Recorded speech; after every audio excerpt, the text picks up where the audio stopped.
Think of an eagle, right? What do you think of when you think of an eagle? When you think of an eagle, you think of those big spreading wings, right? You think of the ability of an eagle to go up into the vectors of the air flow, right? You know, we don't see many around here. The few eagles we have in South Florida are usually perched on top of a telephone pole, and we don't get to enjoy them. But if you're out in Colorado, I remember I was out in Colorado a few years, and I was out walking, actually riding a bike through the woods and up, and I climbed up above the tree line, and I was actually above the eagles. I have never been above eagles before, so I was watching the eagles below me. I was about at 12,000 feet, and I'm watching these eagles and watching it. That is the form of eagles. That's as we think about it, but that's not all what an eagle's about. Eagle has keen eyesight. What is all that for? There's a purpose for it, so that they can see that field mouse thousands of feet below, just barely moving, and they can dive down and get it, right? There is a purpose for which they have all this great form.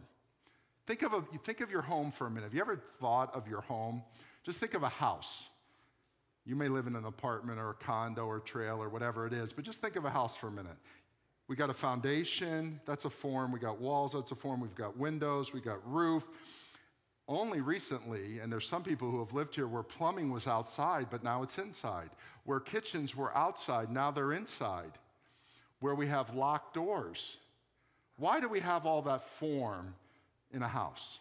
Have you ever thought why? Why? I know why I have it. I want to protect my family.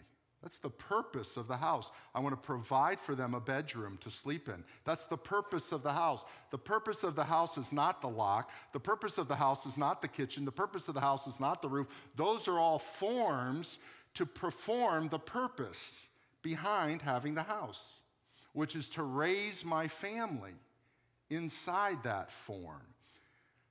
An empty house is not performing the purpose for which it was built, is it? We see all these foreclosed homes over there, and what are they doing? They're just getting mildewed and mold and termites, and they're just collapsing, a lot of them around, because they are not performing the purpose. There are a lot of Christians who have great form, but are not performing the purpose for which God has called us to do. And that is to love Him and to love our neighbor as ourself.